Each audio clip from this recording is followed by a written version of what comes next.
guests for Housing Opportunities Commission who I believe are here, and anybody from the executive branch as appropriate. Let me turn it over to you.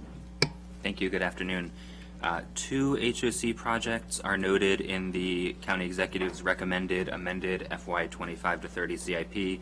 As the chair noted, one of those projects is an additional $1.5 million that HOC has identified a need for in FY 25 for the existing Elizabeth House demolition project.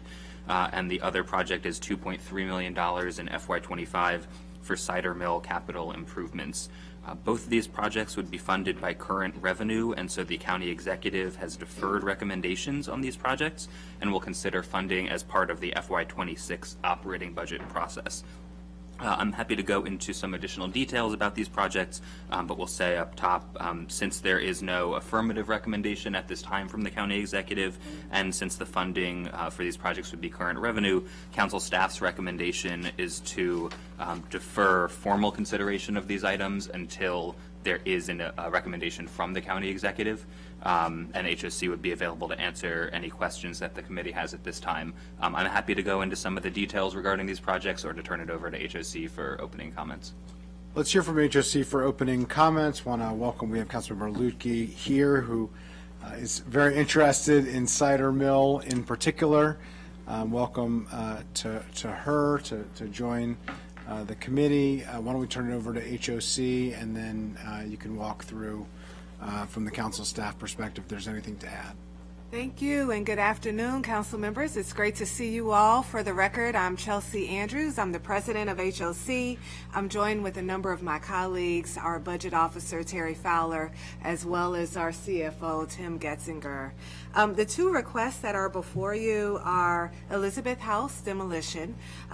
Just to provide additional context, as you all know, Elizabeth House is a former public housing site where we were successful in relocating residents throughout the county, but also at the beautiful Leggett.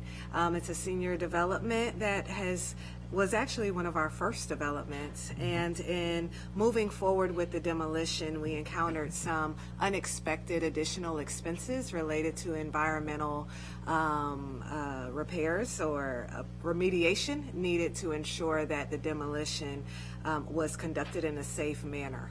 As a result, we incurred an additional $1.5 million of expenses unexpected, and we are working in tandem with our county counterparts at DGS in terms of an interim beautification approach for that site. Of course, it is the entrance to the SCRAC, and believe that for a nominal cost, that particular site could be modified to be more ADA accessible for residents who park in the parking garage and need to enter into the SCRAC, as well as of course, just ensuring that the site is not just fenced off while we wait a number of years before we start a redevelopment project there.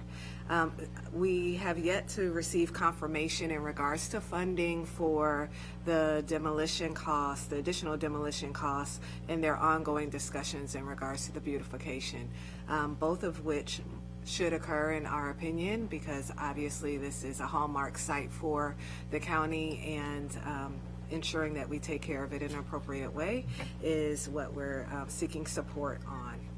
Related to cider mill, and thank you so much for being here, Councilmember Lukey. I also believe that our tenant representative is in the room as well. This is a site that HOC has definitely dedicated a tremendous amount of unexpected resources towards, in terms of security measures, in terms of capital improvements, but our return on investment is extremely valuable. This is our largest site. Over 860 residents reside at Cider Mill, and security has been stabilized, we believe, and will continue to be. And that is in tandem and work in partnership with our county police department representatives as well, who've been wonderful partners. What we are requesting support for relate to both security expenses, that's increased lighting and additional security equipment, as well as the balconies at Cider Mill. As you may know, there are balconies on a number of the property residential units there that have had to be partitioned off. They're not safe for use and are a health and safety hazard, and also have the potential of inspection code violations, which are very costly. And so we are trying our best. We've expended, as provided in the materials previously, over $7 million of capital improvements since we've acquired this property. And we wanted to continue to thrive and be a resource. Occupancy is improving and security is stabilizing, and we want this site to be a safe place for our residents. And with that, I will open for any questions. Great. Let me turn it back if council staff has any more context to add, and then I'll open it up to colleagues on the committee and to Councilmember Lukey if there are specific questions. Thank you. Nothing else to add at this time. Great. Anything from committee colleagues? Councilmember Lukey. Lucky me, lucky me. So I just wanted to thank you all for the work that you've done in collaboration with our 6th district folks. And I know we've just had a changing of commanders, so I want to thank Commander Stancliffe for his work while he was there. And I look forward to trying to set up some time for my office and HOC and Commander Dillman to come and meet with the Tenants Association and the greater sort of advocates community there, because things have gone tremendously well since these different interventions have been put in place. And I just wanted to know if you could speak to you mentioned there's a health and safety issue with the balconies, which I 100% agree. But could you be more specific about what the issue is with the balconies presently? So why that is, for example, a top priority right now to remediate immediately? Well, the balconies have to be partitioned off because they're not safe for any of our residents to stand on them. They're not stabilized or secure. There are challenges at the site where concrete has fallen from the balconies, and obviously the county does ongoing inspections of Cider Mill, and it is an area where we are subjected to negative points for our inspections. We are trying to move beyond a troubled asset here in this property, and additional resources are needed to actually accomplish that, and this is one of them. Okay, and so I know we've had a good collaborative relationship too, where when things are arising, we're able to discuss those. So I know that this request is very targeted with things that need to be dealt with presently and under our current fiscal budget, but look forward to being able to chat with you further and work with our tenants on sort of ongoing things, because that seems to be the best way that we've had with problem solving in a positive direction. So thank you again. And obviously I certainly support this request. Appreciate it. Safety issues related to balconies seems very serious to me, and we talk a lot about leading by the power of our example in the public sector, not just the example of our power, and being a landlord in this case that is actually taking care of property and ensuring safety seems to be a top priority. Let me turn it to Councilmember Jawando, who has some questions. Good to see you. Thank you, as always, for all your work. Yeah, and I know we'll take this up as part of the operating budget, but good to get a briefing on it now. As you know, we passed legislation here around guards for windows. It's another example of our commitment to safety. So looking forward to taking that up. Since we have you here and we won't see you again probably until budget, I just wanted to, is there anything related to changes at HUD at the federal level, staffing there, if changes in the way funding's flowing that's impacting you already or that you're anticipating or preparing for? Just thought I'd take the opportunity since you're here. Well, of course, just like all of our peers across the nation, we are, the level of anxiety is high as it pertains to all of the potential implications with regards to HUD. You will know, of course, we are the agency that's responsible for administering the voucher program. If there are shortfalls in regards to the voucher program, there will be a direct correlation for our agency. We're hopeful that won't be the case because in the past that has not been the case, but the past is not necessarily a preview of what the future will hold. About 45% of our funding overall as an agency comes from federal funding. Primarily for the voucher program. There are other funding grants that we receive, our fatherhood initiative, as well as the work we do with our continuum of care, the homelessness work that we do. And our hope is that even if the funding is allocated, that there won't be a delay in terms of being able to process our monthly drawdowns. That in of itself is a challenge that we all are nervous about. I will just give a plug and say that our Housing Production Fund and the way that HOC has traditionally approached our housing model has insulated us a great deal in comparison to our colleagues. We don't have public housing in its truest sense, and therefore we're not as reliant on administrative funds or federal funds for our multifamily developments. But the voucher program, in which we have over 9,000 residents, could be implicated, if there is a reduction in federal voucher funding. I appreciate that, yeah, and I'm glad you brought up the Housing Production Fund, and another example of why it's good when we take leadership here and Absolutely. and put in our own money. But obviously, 9,000 current residents and many, many more thousands waiting for these vouchers. So we don't want to see those cuts. And I appreciate you underscoring not only if the funding is there, but how the staffing could impact your drawdown and administration. So we just got to keep an eye on all that. Obviously, we don't control it, but thank you for putting it out there and keep us, I know you'll keep us updated. The other, not direct, but obviously would have an impact is tariffs and the cost of construction that could potentially be implicated. Of course, Canada is the producer of lumber, and those costs going up would be and have a significant impact on us and many other construction costs. So we're closely monitoring that as well. And then, of course, we're dealing, as many others are, in regards to how banks are approaching risk at this time as it pertains to loans and underwriting. And so just really closely monitoring all of these different potentials, and definitely look forward to working with you all and keeping you apprised of how we are trying our best to think proactively around it and where we may need your support. I appreciate that. Thank you so much. Thank you, Mr. Chair. Thank you, appreciate it.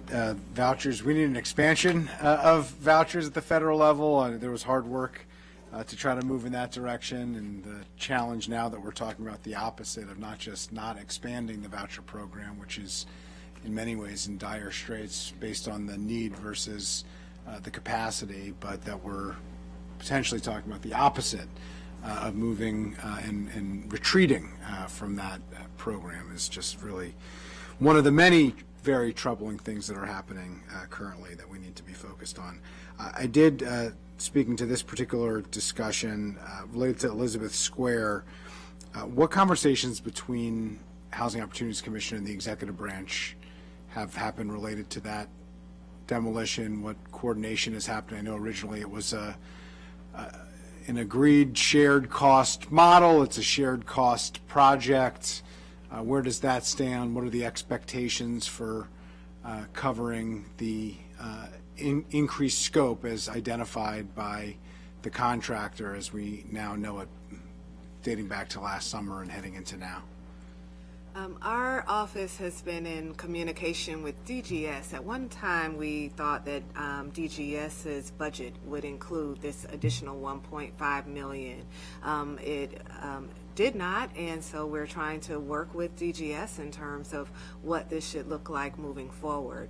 And so there are just ongoing discussions. As you know, the county executive's budget has recommended waiting until it has an opportunity to evaluate its final recommendations. But as it stands, we've had to advance the funds for the full cost for the environmental remediations and are seeking support in regards to that. This demolition doesn't have an income stream.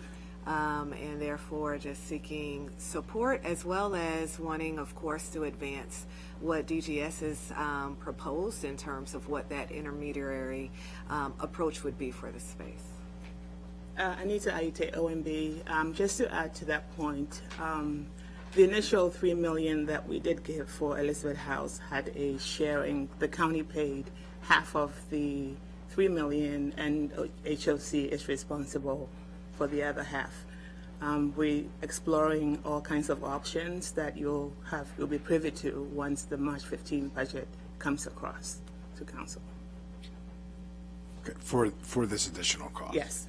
And the split. And is the expectation that it will be located in the DGS budget, in the HOC budget, or is that still to be? It will be in HOC's budget. It will be, yes, because it's the Elizabeth House demolition project, which is part of HOC's CIP.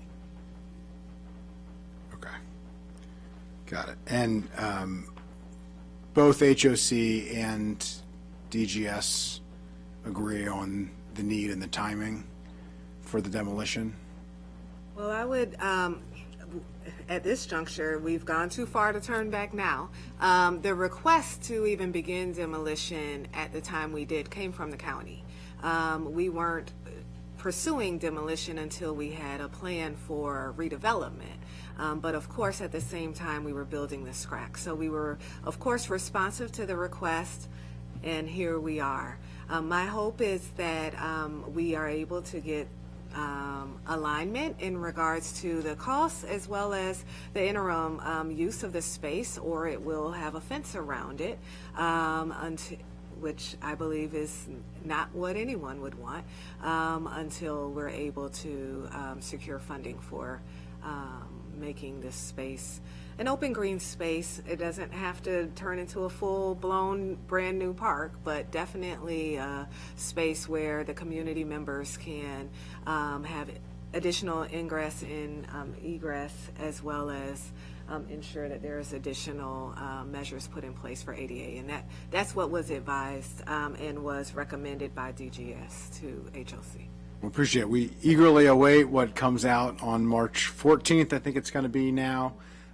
In the budget, I will say, the request came from the county, and so I do think there's an obligation for the county to fulfill our end of the bargain. We shouldn't be asking partners to do things and then not following through on funding commitments that go along with them. And obviously, having a fence or not following through on the ADA accessibility is not a reasonable option here. So we need to figure out how to move forward and how to be partners both on the HOC and county government side to move this forward. This is a public-private partnership that we have been touting and celebrating, and so we need to make sure that we're doing it the right way and that we're continuing to follow through on everything that everybody is so excited about. So appreciate that. There was no action or decision point. This was really an update to be prepared as we head down the road. It's a CIP item that is likely going to be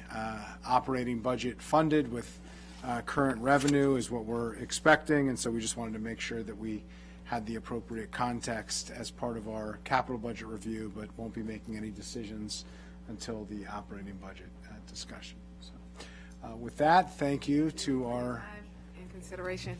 Our guests from HOC and from the executive branch, and for your work, and we look forward to continued partnership as we work through and navigate both of those important projects for our community. And we're going to invite up Department of Housing and Community Affairs for the next part of our agenda. And I believe they have a presentation that is going to get queued up here. We'll invite up Mr. Mia from council staff. And we're going to get an update on rent stabilization and an update on troubled property and code enforcement. And we have a presentation that is getting prepared, and at some point DHCA is going to join us at the table.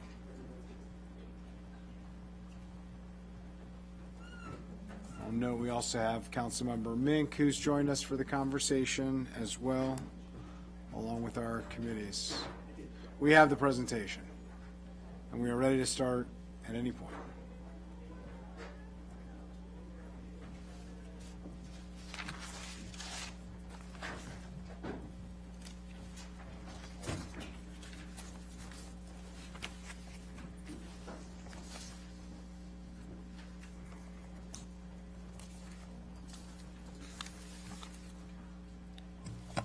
When you're ready, we're ready.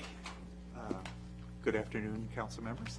Thank you very much for the invitation to this oversight hearing on the progress we've made on setting up and getting the rent stabilization program running. I'd like to introduce the folks from DHCA who've accompanied me and myself formally for the record. My name's Scott Bruton. I'm the Director of the Department of Housing and Community Affairs. Immediately to my left is Nathan Bovell, who is the Division Chief for the Community Development Division, which includes code enforcement. Next to him is Tamala Robinson, who's the manager of our code enforcement program. To my right is Polina Melvin. She's the manager for the Office of Rent Stabilization, or our new rent stabilization program. To her right is Sharon Wilkerson, who's the program manager for the Office of Rent Stabilization. And to the far right is Zachary Patton, who is our new division chief for the rental housing division, which accompanies the Office of Rent Stabilization and the Office of Landlord-Tenant Affairs. Okay, and so we have the presentation up. Would you all like me to just go ahead and get started? Please do. Okay, wonderful. Thank you very much. So I'll give you a brief overview of what we're going to cover. I'll give a short overview of rent stabilization. Don't worry, I'm not going to go into the whole program. We will go into some dates and other information detailing the rent stabilization program progress that we've made. We've got a variety of facts and figures, which include a range of questions that were pre-submitted to us by council staff, and we've done our best to provide hard data on those. And then, because it ties in directly to some of the questions that you all have asked, we have, in response to your questions, we have information you requested about the Troubled and At-Risk Properties Program, and then we will end up with an update for you on the proposed amendments to the Troubled Property Regulation. Because when we were initially working together to set up the rent stabilization law and then the regulations that followed a year on from that, there were certain things that didn't quite fit right. This happens with all new big programs. And so we did our best working with the Office of the County Attorney to come up with regulations, changes, amendments to the regulations that would help improve the interaction between the part of the rent stabilization law that provides new restrictions for being a troubled or at-risk property and the existing troubled and at-risk property law and regulation. Okay, so moving on, some information you all probably are curious about. First, the allowable rent increase. The annual rent increase is the lesser of the consumer price index for urban wage earners, plus 3 or 6%. The current increase allowance is 6%. So the CPIU for FY26, so this coming year once we change in July, is 2.7. Therefore, the annual rent increase allowance will be 5.7%, down a little bit from the current fiscal year as of July 1st, 2025. I won't go into, unless you'd like me to, allowable, well, I can say a little bit. The allowable rent increases that landlords have may only be implemented when signing a new lease or lease renewal. Multi-year leases must have the same rent for the entire lease term. Landlords, though, may bank unused rent increase allowances for future increases. So if they decide to not increase to the maximum allowable, they're able to bank that for future years. And then troubled and at-risk properties, as I was referring to before, landlords of those may not increase rent by any amount if they are designated as troubled or at risk. As you all know from working on the law, the executive regulation limits the amount charged for certain fees and allows an increase of CPIU for fees that are allowed. And landlords may also charge for unregulated optional services that tenants voluntarily enroll in. We can talk more about that if you'd like later. And then I should also add, though it's not on the official presentation, that we do also in the law have options for extraordinary rent increases in addition to that yearly amount or instead of, and exemptions. So we do have a capital improvement petition which allows for rent increases beyond the norm to make sure that landlords can make capital improvements if they'd like. We have the fair return application, which if you're not making a fair return based on the formula and the regulation, you can ask for an extraordinary rent, a one-time extraordinary rent increase to get you to that point of a fair return. And then we also have this substantial renovation exemption for a landlord that spends, I think it's more than 40% of the value of the property making significant renovations, and then those would give you another 23 years of exemption as if you had constructed a new property. Next page. The next page shows a basic timeline. The rent stabilization law was passed July 20th, 2023. Our Office of Rent Stabilization staff, as promised, joined, almost all of them joined in March 2024. A couple of them joined at the very beginning of April 2024. And that includes 8 FTEs for the Office of Rent Stabilization, as well as a senior IT specialist that resides in our IT group, our internal IT group that does the majority of the IT work for rent stabilization and is working directly with TEBS in setting up and iteratively improving our new rental housing portal, and we'll come to that in a little bit as far as details on that.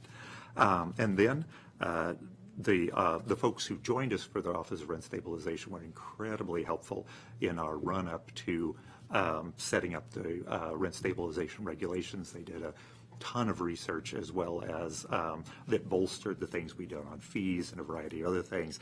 Also setting up our standard operating procedures, coming up with forms that needed to be done before we went live, because you don't want to hire people and then go live the next day, because it's not going to work very well. So then rent stabilization regulation was passed on July 23rd, 2024. By September 16th, the new rental housing portal went live, and the rental housing portal partially deals with rent stabilization because that's the way that through the portal, you submit capital improvement petitions, fair return applications, substantial renovation exemptions, but also we've set up a system that will be, we are slowly acclimating landlords to participating in, that provides sort of like algorithms and automated ways that they can go in and insert their new rents, and it will tell them what is their allowable new rent. If they decide not to do the full thing, it'll tell them what amount of banked rent they have, and that will carry over year to year. So we're tracking that for them. And especially if you sell a property, you don't have to rely on somebody's record keeping coming to you. The government's tracking that for you. And it also provides them with information on what you can charge on fees. So in a way, it's it can be kind of daunting and complicated to comply with new government laws and regulations, and we've tried our best to automate that as much as possible and to provide little pop-ups to explain, what the maximums are, little calculators to let them know what's going on with that. And then obviously we have the human folks who can answer their questions and help them through the process. And then our first petition was received, first of those petitions that I mentioned, or applications, was received on November 6th, and I'll have some more information further along in the presentation on that. So that was about 5 months into, since the regulations went live. So I've got some facts and figures for you on the next slide. Ms. Melvin and Ms. Wilkerson have been our taken on the major roles in outreach to explain the new law and regulation to tenants and landlords and just stakeholders in general. They've held a range of events, 15 of them virtual, 5 on site, with a total of 831 attendees. That was the initial rollout and some follow-up. We're going to be doing another surge of those as we've tried to focus on getting landlords to, educated about the basics. And now we're going to move on to educating them about the more nitty-gritty of compliance. So this will be, the education will be an ongoing process for us, and the outreach that goes with it. So far, we've issued 10 citations for noncompliance, and that has resulted in $5,000 in collected fees. The rental housing portal. Now, again, this is something we're growing into. This is not something we expected all landlords to sign up on day one. And so far, we've had 453 properties registered for the rental housing portal, and we've had, of that 453, that totals or comprises 8,299 total units. And so it's not too bad, given that landlords were only able to start, signing up through the portal in October. So we're doing okay so far, and part of our continuing educational outreach will be about helping them go through the process of complying with the law, but also recognizing the benefits they'll get for their management company or for themselves if they're self-managed in using the portal to track all these things. You all had asked about, or the council staff had asked about FTEs. The current staffing level includes a manager, a program manager, both of whom are here today, an investigator, 4 program specialists, an admin specialist, and the senior IT specialist I mentioned that works in our IT group but focuses on rent stabilization. So we've filled 9 positions. We had them filled right away, and we have 0 vacant positions. Let's see. Accomplishments. Go through a list of accomplishments for the Office of Rent Stabilization. They have developed quickly standard operating procedures. They've also developed petition application forms, which was iterative. We put out a first round. We received feedback from the industry because, any type of complicated form, there are always going to be things that you miss or you don't think about. And in working with the industry, they had some really good questions, really good things to point out, and that we iteratively changed those. And we will continue to do that going forward as we find, like a better way to put together these petition forms to make them easier for landlords to comply with. We will go ahead and do that. When I was doing more work in DC, one of the things that was a bit of consternation in the industry is that these types of applications and forms would be in existence for many years without change. And it would take a lot of work to try to, you'd have to come to a paradigm shift kind of thing to get changes done. And we really believe in making iterative changes, within the realm of they all have to comply with the law and regulation. So, as I mentioned, we also created knowledge-based articles, which we're required to do for 311 to help with informing the public. We launched the rental housing portal, as I mentioned, on September 16th, 2024. We assisted with the rental housing portal development through testing and feedback based on the program's needs. We sent a lot of our staff in to try to break it. Like if like kind of do accidental things, try to like maliciously try to like mess with it. Always have to do that kind of testing. We developed an alleged violation form and procedures for tenants and landlord complaints that the Office of Rent Stabilization works on adjudicating. We created an internal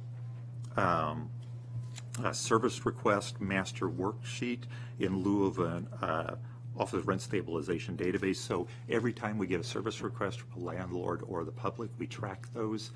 We're required to track those to see how quickly when we get them in, how quickly we deal with them, what is our success rate, but it also tracks what are we hearing about. And so there's feedback for us. If we're hearing the same thing over and over again, that shows that we need to make some tweaks to what's going on or fix things. We've updated the rent stabilization portion of the Landlord Affairs Handbook to include, because rent stabilization wasn't there, now it's a whole new big section. And we've moved in general from every year or two printing out the new landlord-tenant handbook to trying to move it mostly to being online so we can update it on a regular basis. But we're trying to be sensitive, because I'm very much try to don't kill trees. But we recognize there are some situations, especially older residents or people who have limited access to the internet who might benefit from the printed versions. And so we're trying to work with community advocates to figure out a strategy for saving on printing and trying to mostly use the internet. We've created informational brochures and presentations, which we will be, if they're not all, we haven't already put them up there, we're going to be putting them all up on the Office of Rent Stabilization webpage part of it, so that we can point people to these resources when they call 311 or they call us, and it's kind of already in the can stuff if we go out to do a presentation. And we've created a sample rent increase notice for the regulated units, so we'll be notifying landlords about that and providing that information for landlords to use in sharing with tenants. Okay, more facts and figures on the next page. Regulated versus exempt. This is in response to another one of staff questions from staff. Currently, of the 98,000 approximately licensed rental units in the county, we estimate that about 57,058 or 58% are currently subject to rent stabilization. Of the 27,000 properties in the rental properties in the county, 7,289 or 26% are currently subject to rent stabilization. Now, this is with the caveat that there are exemptions included, that it is difficult to parse with these broad numbers because, for example, units built before 2002, we can figure that in. MPDUs and ADUs, we can figure those in. It's a little more difficult on the things like religious institution or someone who only owns 2 or fewer units to quantify those. And so we'll be working iteratively to try to improve our data to get at those exemptions instead of the rougher figures that we have now. But these are pretty good estimates. Let's see, next slide. Over the next 5 years, you all had asked about properties coming under rent stabilization. Over the next 5 years, over 3,700 exempt units will become regulated based on that 23-year timeline, with nearly half of these transitioning to regulated status next year. And this all depends on when these buildings were built. I mean, you will see kind of ebbs and flows of these things, where there was a kind of, for example, in the general area, there was not much building during the 80s, less building, like not much building in the 90s. Buildings started to ramp up in the 2000s, so you're kind of seeing some of that here.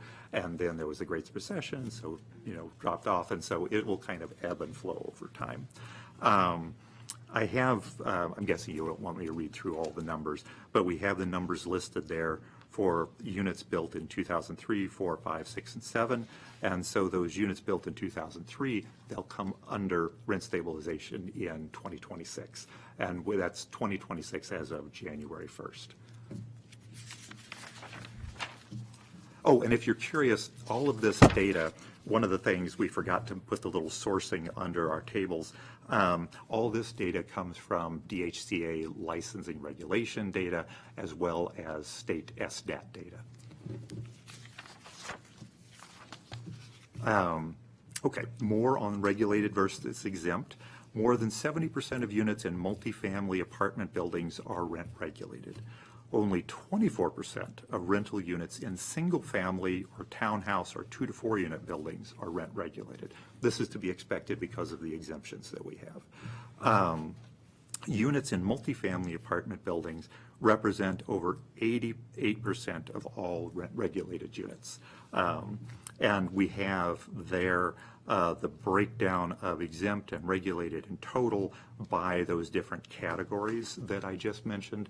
I'll leave you to look over those. We're happy to do follow-up, answer follow-up questions, but I know it would get a little numbing to read through, each of the cells. So, facts and figures on service requests. From July 23rd, 2024 through February 22nd, 2025, the Office of Rent Stabilization responded to a total of 546 service requests. The most common topic fell under general questions about rent stabilization, with 286 service requests accounting for over 52% of the total. Office of Rent Stabilization maintained an average service level agreement completion rate of 95.8% across all topics. And that's what we report to Office of Management and Budget and county stat as they track these statistics for us. And you can see the table there to the side. In addition to the general questions, we also had the highest next question was the amount of allowable increase. That's to be expected. Everybody's curious what the new one's going to be.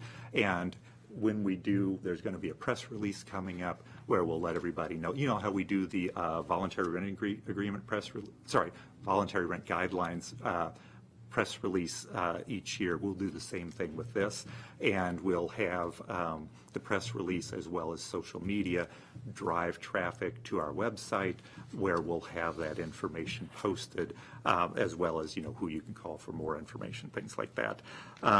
The second most common was questions about fees, and then last was requests for information about the portal, about the new rental housing portal, how to integrate with that, how to get information from it, how to comply with it. The next page in the presentation, we have, as I mentioned before, we have one petition we've received so far, and that was a fair return petition for a single-family unit. And so this one was a bit unique, and it was quite complicated. And Polina, would you like to kind of give an overview of it, or would you like me to? Sure. So it was a townhouse in. Thank you. It was a townhouse in Poolsville, and they did renovations after the tenant moved in. They had a tenant consecutively since 2013, and they never raised the rent for the tenant. The tenant moved out in September 30th. Once they moved out, they did capital improvements, and then they filled out for fair return. So the issue with that, we originally, after we looked through the documents, we denied the application because most of the expenses were due to capital improvement. And per our regulation, before you complete capital improvements, you have to apply and be approved for the surcharge. But also, after we did the denial, they contacted us and pointed out that they did not increase the rent for 9 years, since 2013 to 2024. And we do have a section in our regulation that states that we can change the base year income level. And we did recalculations based on that fact and based on that section of the regulation. So we calculated what they could have been increasing for. So at the end, we did end up approving them, but we did not take into consideration any of the capital improvements expenses. We only took into consideration operational expenses, because for fair return, we're only looking at the operational expenses. So based on the expenses that were provided, the revenue, we did approve them, and it was a total of 50.924%. So the original amount that they were charging since 2013 was $1,400, and now they're approved for $2,112.94.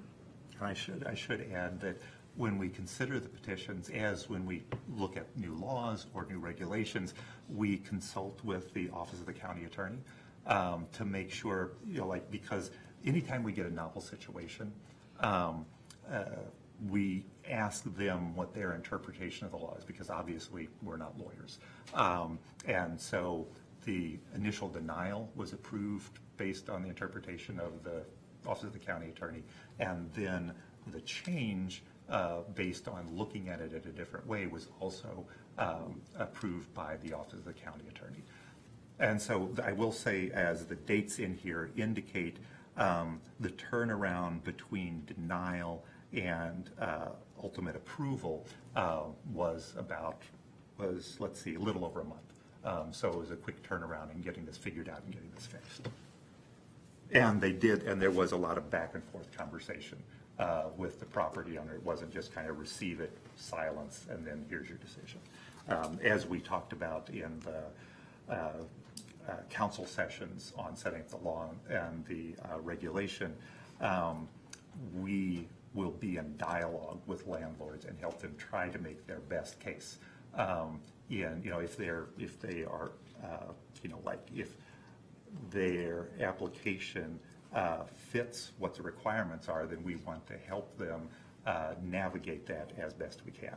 If it doesn't fit, then by helping them navigate the process, they will also better understand why it doesn't fit and why the application was denied.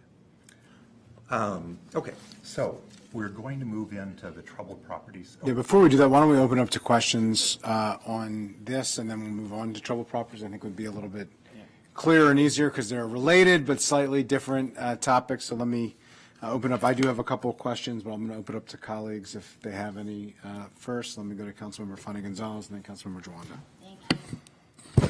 Does this work? Yeah, okay. Thank you so much for the presentation, the detailed presentation. I love seeing all the data that you guys put together. It makes it easier to really understand what's happening on the ground. For this last case that you mentioned, did the property owner wanted something higher than the 50% increase that you allowed? So I can understand this even They better. were aiming for 2,300. Okay, so almost there. Yeah, so they were aiming for 2,300. It's hard to get a lot of data from Poolsville because there are very few rentals. There are no apartment buildings, there are no condos, and there are very few rentals. Yeah. So the data was slim, but the couple of townhouses that they saw, it was between $2,300 and $2,400, and that's what they were aiming for. Were they, I'm just gonna, maybe this is a question off the record, but since we're here, were they pleased with that, or were they? We have not heard from them. We sent them the approval last week, and Last week, yeah. last week, so it was officially approved. Well, internally we approved it, and then we had to complete the approval package. We had to put in the details, our analysis, our formula, how we came to it, list all of the facts that we considered, we did not consider. So the official approval was sent on Friday. So I'm sure we'll hear from them this week. Okay. Okay, it was the first one. So, I'm sure that you guys are going to improve timing and everything as you move forward. That was just my quick question. And I appreciate all the input and all the information that you guys constantly give out. And I'm assuming many of this info is also in Spanish at the very least, right? We're working on translation. We have some forms already translated. We have our brochures translated. We're working on getting our presentations translated. We have our alleged violation form, which is a complaint form in both English and Spanish. And currently the application forms are in English only. So we've been editing those. Like Scott said, we initially rolled them out, but after getting feedback, we've been working on amending them. So once we get the final versions, then we'll be translating them. And what's the time frame for getting all that translated? When do you think you're going to be done with this? We're done with forms, so it's whatever timeline the translating service is going to give us. We don't have the capacity to do that in-house, so we rely on the centralized. We do, our website, as I think most county websites, has the ability to, switch over to Google Translate. Yeah, that's not good. Yeah, some of this has to be translated into Spanish. And can you please let us know when that's done and when it's going to be your next town hall meeting announcing this in Spanish? Because I want to be there and I want to make sure that we advertise this. Okay? Thank you. That's all. Thank you. Councilor Girondo. Thank you. Appreciate the presentation. Just a couple questions.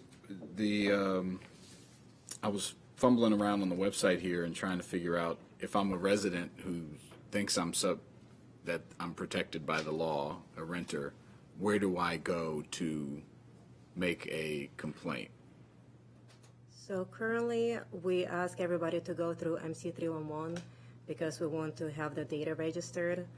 We do have our internal mailbox, just the intake mailbox, so anybody can email us. But usually, we're receiving all the service requests through MC311. Okay, and you said the reason for that is what? We want to make sure we have all the data recorded, so whenever somebody is reaching out to Office of Stabilization, we have it recorded. Because we just don't have a database right now. It's part of an imperative in the executive branch that MC311 is supposed to be the entry point for all questions, and then thereby it's through MC311 that OMB and county stat track how quickly we respond, the types of questions and everything. We do have, as Ms. Melvin said, an Office of Rent Stabilization intake email, and so that is another way that can go that people can get to us directly. But we're really supposed to, as an executive branch, encourage people to go through 311 and get connected to 311. Yeah, no, I appreciate that. I just think we talked a lot about the portal for the landlords and the trainings, and that's great because we want to have it's a lot of education to be done. Want to make sure people understand what they're required to do. I think we need to spend a little more time on the how do you get if you're just regular renter X. Even the 311, while I know what that is, and I encourage people to use it, and we want as a county to encourage people to use it, I do think if you type in rent stabilization and get to your page, I should be able to easily navigate and complain right there. And you can't right now. I mean, I've been doing it for about 10 minutes. So we can definitely improve on that. And just to let you know, of those community outreach events, several were designed or focused on tenants. And then we've also... That was going to be my second question, what was the split there? Yeah. And it's important on both sides. We've also done Renters Alliance has their monthly town halls. Ms. Melvin and Ms. Wilkerson have participated in, I don't know if it's several, getting on several of those. Go ahead. Yeah, so we, as Scott has mentioned, Renters Alliance holds a number of town halls that we've spoken at. Also, HIP, the Housing Initiatives Partnership, they do regular tenant info sessions where they speak about rent stabilization as well. So our CBOs have done a lot of the kind of tenant-facing stuff. Community building organizations have done a lot of the tenant-facing outreach, and we have done as well. And some of we had a few webinars in the beginning of the rollout. And as Scott mentioned, Dr. Bruton mentioned, we're doing a spring rollout where we plan to continue to lean on the CBOs to do the tenant outreach and explore other avenues to make sure we get a greater outreach. We're looking towards looking what other communities we need to outreach to. HIP does or is planning to do sessions in Spanish as well. That's part of what their terms are. So reaching that population, but also looking and see what other communities within the county need targeted outreach as well. And we are, for the community-based organizations that we have contracts with, we're going to be providing them training, and we're going to be providing them with the, PowerPoints or brochures, materials that they can hand out. Yeah. And again, this is just because we're first time doing this, we're, you know, a year in, so this is just constructive feedback. Again, I'm on your page for rent stabilization. I control find for 311. The only places it says 311 are at the bottom of the county page where it says call 3, like the general banner, not related to this, and it doesn't say anything about if you complain. It's not in here. It says nowhere in here. It's a lot of good information in here, like, you know, what the guidelines are and everything. But if you have a complaint, there's nowhere does it say call 311 to register your complaint. And We could have that, tell you what, we can work with our IT folks and the person who updates our website. yeah, I appreciate that. I just think it should be big, like just first principles here. Like we're trying to, there's a lot of units covered. We want to make sure if like you type in rent stabilization, that the first thing you see, if you're a landlord, you need all your information. If you're a renter, you need all your information. And here's how I say I think I'm subject to this. So not just that could be one thing, but I think we need some robust upgrading of that piece, because one of my concerns, as I've always said with this law, is if a tree falls in the forest, if you don't know you have the protection, it's no good to you.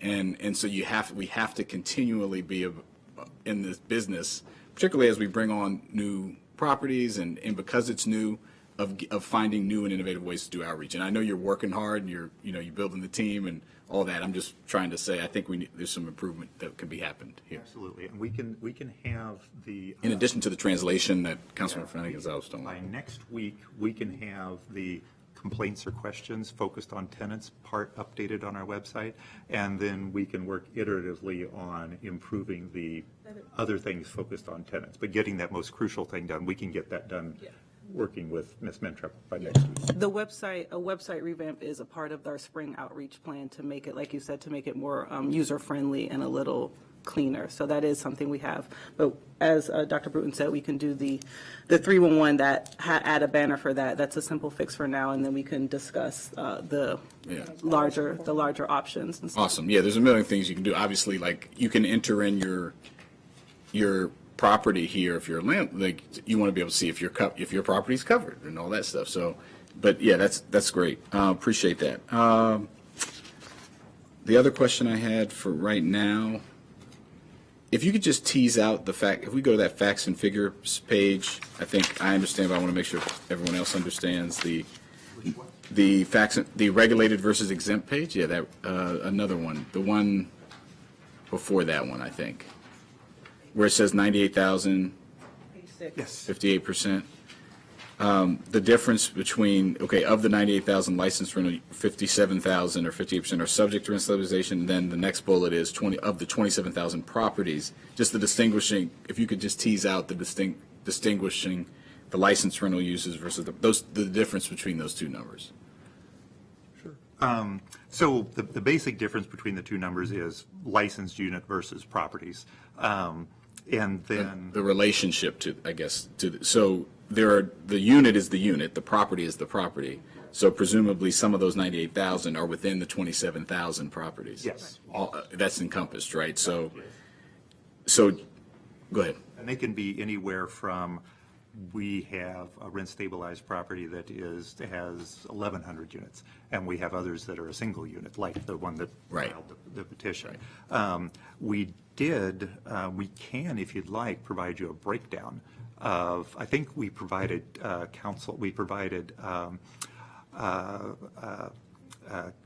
Chair Friedson's, one of his staff members, with a list, an itemized list of all the properties that are coming under rent stabilization in the next 5 years. Yeah. And he said he was going to distribute it to the rest of the PHP community. We can make sure that gets distributed.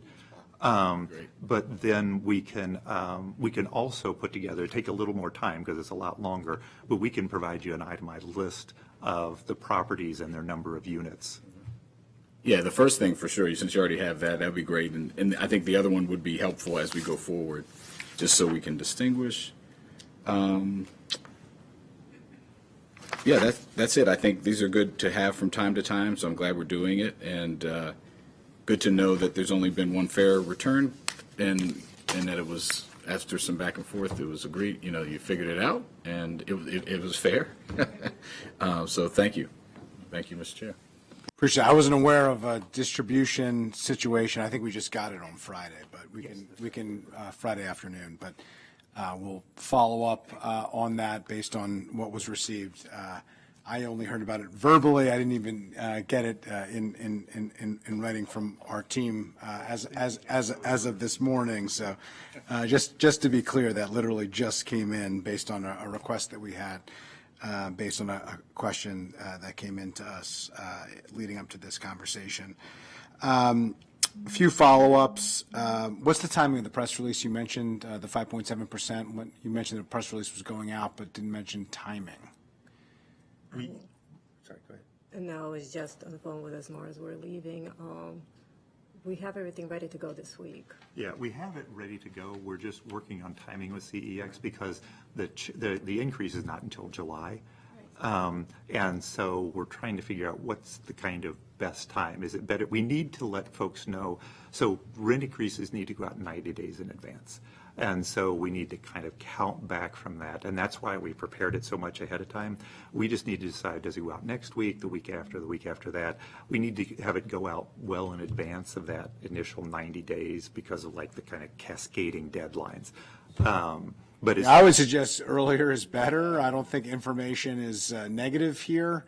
And if there is a point in time in which you think people have forgotten what you originally sent, you can always send another one. But I don't think you lose anything by sending information out. I don't think that's negative to landlords, and I don't think that's negative to tenants. part of the reason we wanted to separate it is the VRG, the voluntary rent guidelines. Not today, right? Went out today, and we didn't want them to go out at the same time because there might be some confusion. And so hence separating them by a few weeks, kind of separates them in people's minds. Okay, and remind us what the VRG went out with. 3.3. Thank you. Yeah, I was like, Looked at it. It's right here. yeah. And so, 3.7. It's 3 point something. 8.3. yeah. And we've already got that up on our website, and the, All right, I think sooner is better. I understand the confusion, but, I think they're going to be out there at some point at the same time. There's going to be two numbers, and so I think, we have two different numbers for two different reasons, and, you'll have to navigate that, but I don't think the timing personally is part of the challenge there, and I think getting the information out as soon as possible would be helpful. okay. You've already shared it here, so if you're going to add to the confusion, you've already done it. So you might as well get it out to as many people as possible for those who don't spend their Monday afternoons listening to Planning, Housing, and Parks Committee work sessions in real time. Okay, well, that's helpful. If you could follow up with us and let us know specifically what the timing on that is going to be, so we know. I think that's going to cause 311. It's going to cause your office, and it's going to cause our offices to receive feedback on that, positive and negative feedback, and just generate questions, understandably. And so being prepared for that to the extent that we can on both the council side and the executive side, I think would be helpful. Speaking to the specific dynamic that you mentioned, the last part of your presentation, the Poolsville property, would like to dig in a little bit more to better understand the special circumstances. You talked about how they, first came in with one type of petition. They were essentially conflating the operating expenses. That wasn't something that you thought was permissible under the law. You didn't have the flexibility to provide that level of leeway. You went back and looked at it based on the operating expenses, but also based on essentially banked rent is what you referenced. And I just want to specifically understand what specifically was the 51% increase based off of to get to the $2,112.94. So, like I said, it would be bank rent, except that there was no bank rent at the time because there is no rent stabilization. But the way we did do the calculations, we took the $1,400 and then we put the allowable increase rules on top of the $1,400, even though there was no rent stabilization. So we took the CPI plus 3, no more than 6%, and we did that for each year of the missed increase, except for the 3 years when you could only increase by VRG due to COVID. So we could only apply the VRG because that was what all the landlords were limited to for 2020, 2021, and 2022. and then the rest of the years were calculated based on the CPI for those years plus 3%, no more than 6%. So that's how. So you essentially recreated what would have been a banked rent dynamic. Correct. Just to be clear, because that wasn't explicitly shared, so I just want to make sure that it's understood. It's a circumstance, I'm not sure it's a unique circumstance, because I imagine there are other properties where rent for a long period of time has not been raised with a long-time tenant, and then the tenant moves out, and there's quite a bit of improvements that need to occur, and a property owner has to decide, what to do. And so now there's a model for what they can understand you'll base it off of. You'll base it off of essentially backing into the banked rent of what it would have been and essentially recreating the base year, even though it was well before the rent stabilization law went into effect. Correct. That's the formula that we play with numbers a little bit. We try to see what would work best, and applying the rent stabilization laws to this case made the most sense, because if there was rent stabilization, that's how they would have been increasing, except for those 3 years. Okay, and clearly the idea here is that will be how you handle these similar circumstances in the future. Right. So the section does list several examples. So if it was a long-term employee that was living in the unit, or if it was, I believe there were 4 or 5 different scenarios, but they're all the same, where the rent was not increased for some period of time, either due to the family member, employee unit. They just did not increase rent for 5+ years. So this is how we will be applying for the future cases. Yeah. In a way, every application is, I saw this in DC, every application is unique, because every property, like large or small, is going to have a unique history of when they did improvements, when they didn't, when they decided to do rent increases. Did they have family or employees working there? And you get that, in small and large buildings. And so it's pretty complex to go through, even if it's a small property. It's pretty complex to go through these, but it's important to, develop standards that, as you see more and more applications, you'll be able to we'll be able to provide better general guidance. Yeah, I would suggest in this case, and if there are future cases like this, that you give even more detail and post it on the website, on the FAQs, so that people can really understand, this is the circumstance, this is exactly how you handled it. Show each year what the year was, and, how it went up over time, and, basically show your work. Because, I think that would be helpful for people to really understand. How did you get to 51% over that period of time, and how is a similar circumstance As long as it work? Feel like we wouldn't. Yeah, of course. It should say just a general property owner in a general part of the county, or you don't even have to include the general part of the county. You can just say the building type, if you want. I don't think, it being in Poolesville versus it being in another place is relevant, except for you to explain that it was complicated because there aren't that many rental units in that particular part of the county to look at comparable rents, for instance. That's the reason, I presume, based on what you shared, of why that was included. Other than that, I don't think there's a particularly relevant aspect of the location, but I do think it would be helpful for folks to understand, both parties involved here, to understand that. So thank you for that. Okay. You talked a little bit about the next 5 years and the 23-year exemption and what will come online. We have gotten a number of questions about what is the trigger for the 23-year exemption, and whether it's using SDAT, which creates a January 1st timeline, or whether it's the use and occupancy, which would be more directly aligned with the offered for rent language in the bill. You've chosen to do SDAT. Could you just talk through that and explain that, because we've gotten quite a few questions on this. The idea being that if something is offered for rent in the fall, if it's offered for rent December 1st, it's a difference of almost a year. And it really hasn't been offered for rent for 23 years at that point. But you picked one standard. There's other standards you could have picked. Could you just talk through that a little bit so we can understand it? We get, all the data that we have in our licensing comes from SDAT, and we do not store the certificates of occupancy for every single building that's built in Montgomery County. I know presently we collect the certificates of occupancy for the new build buildings when they're registered with the licensing, but generally speaking, all the data that we have in the license comes from SDAT, and SDAT only lists year built. So we're limited by past practices of data collection. Is that fair to say? Yes. So do we not have the ability to obtain the use and occupancy for buildings that are only 23 years old? I mean, I understand if they were built like in the 40s or the 50s. I mean, that I could see how the documentation is just, challenging to find, but it's hard for me to believe that it wouldn't be easy to obtain for a 23-year-old property. I mean, that's not that old. we would have to go through permitting services.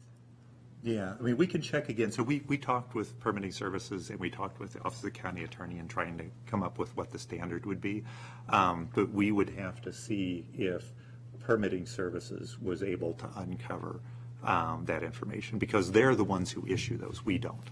Well, I'd just be interested to know what the availability of that would be. I mean, I understand your point of this is what we have in our system, so that's what we're using. There's an understandable concern that's come in to say, the bill language said offered for rent for less than 23 years. It hasn't been offered for rent for less than 23 years based on a December 1st, standard across the board dynamic.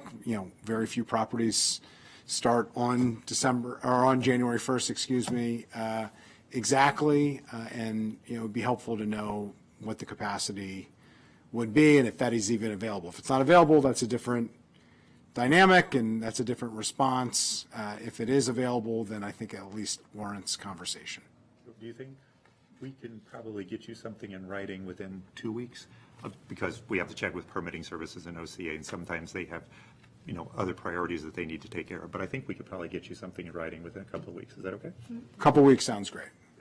Thank you. That's all the questions that I had on this item, and I see Councilmember Mink has a question, so I'm going to turn it over to her. Thank you. Yeah, I just wanted to clarify the information that has been discussed around how much any given property is allowed to increase their rent, fees, et cetera. Is that information that is available or is it going to be part of the website refresh for tenants in the general public? Yes, so we will be publishing the announcement in the next couple of weeks. So there's the announcement, but then there's also like the location-specific information. And correct me if I misunderstood. Is it possible for like landlords to be able to look up their particular property and then based on that location and the age, et cetera, that there's information available to them that makes it clear, here's what this property is allowed to do? So There's nothing location specific in this, but the rental housing portal does have landlords claim their property. And so they're able to go in and look on a unit by unit basis, and they're able to see for, unit 1A, this is the allowable, it's going to be 5.7 this coming year. This, I can raise based on the 5.7%, I can raise the rent this amount on this unit. And then if I'm charging, and here are the allowable fees that are allowed to be charged, and here is the allowable CPI increase that I can take on those fees. Okay. And then do we envision a future in which tenants will be able to do a similar thing? Oh, yeah. I mean, tenants, this is not, this is open to tenants as well. So a landlord has to have a sign-in to go in and change anything, but a tenant can go and look up their particular building and see. Since we don't have, we only have a certain percentage of landlords signed up, there'll be like a kind of a lag. But if you go in on the page, we will have notification. It'll be like, for this date to this date, the maximum allowable increase is 5.7%, or like up until July 1st, the maximum allowable increase is 6%. And then we have information in there on which fees is a landlord able to charge, and what are the increases on those fees that they're able to charge. And we've, when we were going through the initial statistical information about what we've done, there was a notice of how many citations that we've filed. And so we've already had complaints being filed from tenants saying that my landlord increased my rent above the allowable amount. We always engage with the landlord. Correct me if I'm wrong on this. We always engage with the landlord and inform them, because they may not have known, or it may be a new management company employee. They may not have known, and give them the chance to correct it. And we only do a citation after the landlord has said, no, we are not going to correct this. Okay, great. And then, so that's information that tenants are able to access online currently? Yes, through e-properties. Yeah, through eProperty. Yeah, and but as Councilmember Joanno said, we can do a lot to improve upon the ease of figuring these things out. And so, as Ms. Wilkerson said, with the spring refresh that we're going to be doing on the website, on the web page that's devoted to rent stabilization, and on the rental housing portal, we'll be doing that. And just to let you all know, we are very close with TEBS in finishing the phase 1 development of the rental housing portal, and we are now preparing to start work with them on the phase 2. And the phase 1 was about getting the essential structures up there, and phase 2 is about adding improved finer grain functionality to help both landlords and tenants. Things that were not absolutely required at launch, but things that will help us.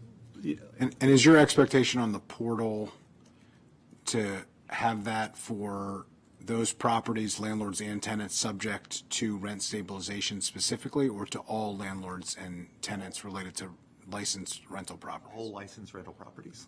Eventually, what's iteratively going to be developed is we have different silo databases for licensing and registration. We have a different silo for code enforcement, and for now the rental housing portal, and as well as our affordability restricted properties that we track and deal with asset management for.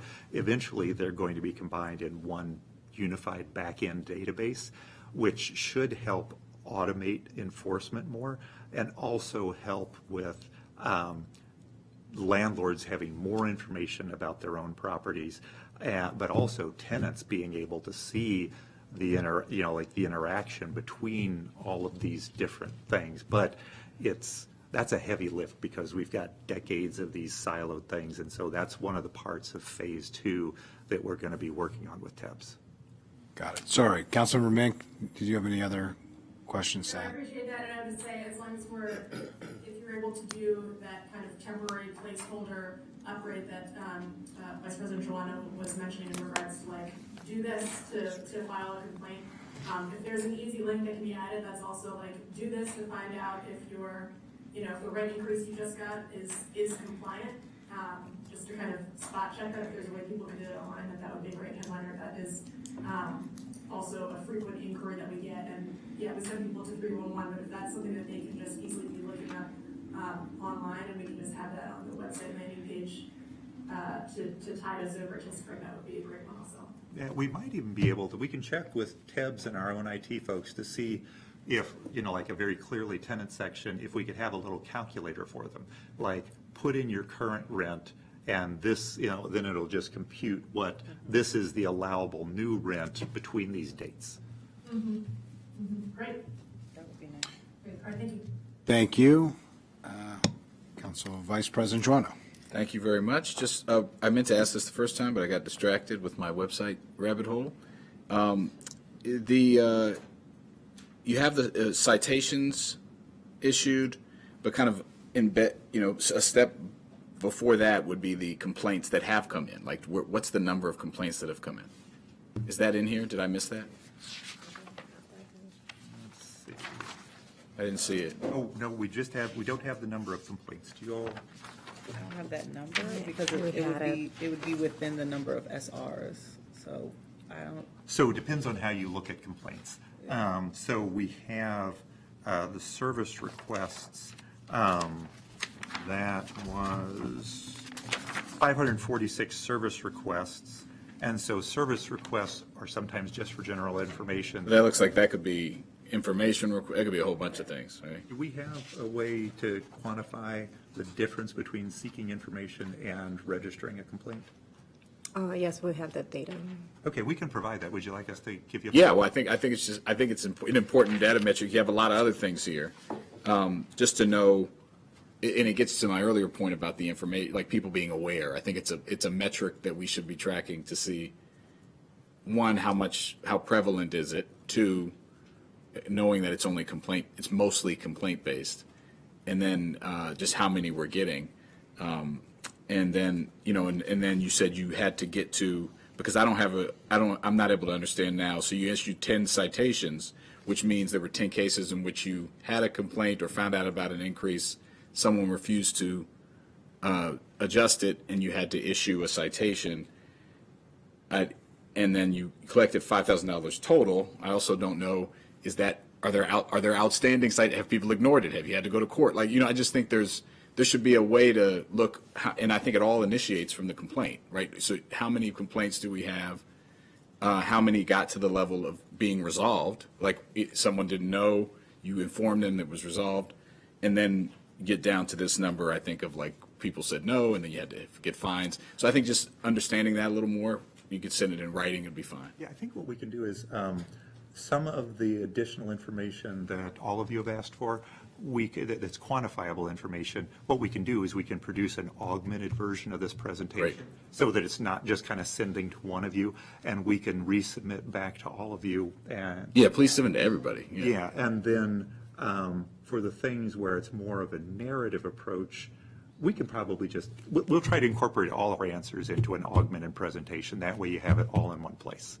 Because if you remember when we were talking, it used to be that the Office of Landlord-Tenant would be the recipient of complaints of my rent is too high, and then you'd try to negotiate in the old process, right? And we're not even just the old process, because I'm assuming you could get a complaint, I'm in a building that's 20 years old, not subject to the law, and my rent went up, 20% or whatever. And in that case, it's not subject, so you'd have to explain that. You would still, I would assume, attempt to negotiate or work with the landlord as you did previously. Is that correct? Right. Yeah. Right. Yeah, And there's crosstalk between Office of Rent Stabilization and Office of Landlord-Tenant Affairs, because as you were just saying, issues may come to one that really kind of belong with the other. And so we try to, make sure to transfer those and work those out so they don't fall through the holes. Awesome. All right. Thank you. Ms. Wilkinson. So for this number, so this would be the number of total complaints as well as the number of complaints that have led to an investigation and citation? And that were resolved. Okay. We want good, bad, and ugly. Yeah, okay, thank you. Thank you. All right, thank you. Okay, great. Let's move on then to troubled properties, at-risk properties, and the responses that you have. So this first section, dealing with troubled properties, are answers to questions received from council staff. So I'll just go through them as Sure. how many properties resolved all complaints between the first inspection and the re-inspection?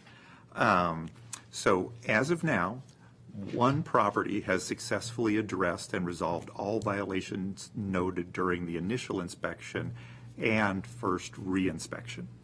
It is important to note that the number of re-inspections required can vary based on the property's total unit count and the total number of violations identified during the initial inspection. For properties with a larger number of units and a higher volume of citations, an initial inspection may take more than one day because lower severity violations are afforded a longer time to cure, while higher severity violations are given a shorter time to cure. So you may have an emergency health and safety thing that you have 24 hours to cure. You may have another one that is a lesser violation and it's 30 days. And so we may be going back for those different violations multiple different times. And for the larger properties, while we try to get the re-inspections all done in one day, sometimes it requires, going back on consecutive days, because they're so huge. So what is the current number of active inspectors? There are currently 37 full-time inspectors, 2 of whom are on extended leave. How many vacant positions? There are no current vacant positions. Ms. Robinson and Mr. Bovell have done an excellent job in catching up with all of this and getting everybody, all the positions filled. Let's see, next one. What is the number of properties currently designated troubled or at risk? In fiscal year 2024, this is the report that we issued in August. There were 93 properties classified as troubled. Notably, 39 of these troubled properties were designated as troubled due to non-compliance, meaning they hadn't fixed the things from the past. 3 of those 39 subsequently became in compliance, leaving a current number of 90 properties designated as troubled. Additionally, there were a total of 101 at-risk properties, which includes the 67 properties that were previously identified as at-risk in the prior fiscal year. So there is a carryover. This deals with the transition from the old system to the new. Under the old system, there were no consequences, and at-risk property just kind of stayed that way for usually 2 years until we re-inspect it again.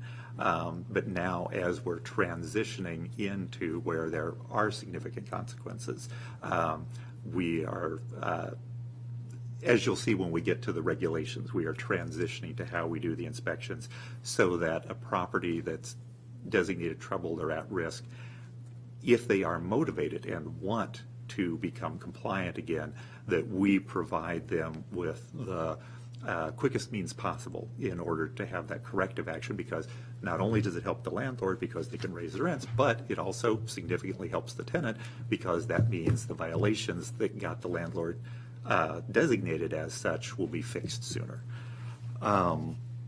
Let's see. How many troubled and at-risk properties have requested re-inspections, and how many are presently pending? Presently, 11 properties have requested earlier inspection dates to expedite their property ratings. 5 of those properties have been fully inspected, 2 are awaiting the assignment of an inspection date, and 4 properties have successfully secured appointments and are scheduled for inspection. Next, how many troubled and at-risk properties have resolved all violations and are waiting on annual inspections after complying? Currently, 52 of the 101 at-risk properties identified in fiscal year 24 are awaiting inspection after fulfilling all compliance requirements. Fulfilling all compliance requirements means that they have corrected all violations identified during their fiscal year inspection. 37 of the 90 current troubled properties identified in fiscal year 24 are pending inspection. Let's see. Next one. Next question. How is the department prioritizing the order of inspections? And this goes back to questions that you all had asked me during previous sessions for the law and for the regulation. While the code enforcement multifamily team is dedicated to conducting multifamily inspections, this team is also supported by inspectors from other teams to facilitate inspections at larger properties. So we can turn out, a significant number of people to inspect, a 1,000-unit building. 2 multifamily inspectors remain available to address emergency and health and safety issues and to conduct mandated inspections. The inspection prioritization is as follows. Number 1, emergency cases. Those always get top priority because there's the most risk. 2, at-risk properties that have cured all violations the order requested are received, that requests are received, and then at-risk properties scheduled for inspection. The 3rd in the order of prioritization are troubled property inspections that are already scheduled for the fiscal year. However, once they submit their corrective action plans and 2 quarters of service requirements, we will attempt to schedule inspections sooner. And so just to note, at-risk properties have fewer compliance responsibilities than troubled properties, and we'll get more into that in a second. Fourth are compliant properties that are due for inspection. And those come up for inspection every 3 years. 5, currently inspections are scheduled through the last week of April for requested inspections. However, if a property cancels an inspection within a week of the 72-hour window required for tenant notice, we will try to accommodate any requested inspections sooner. And then, should I go straight into the proposed amendments, or would you like to pause there for questions on those?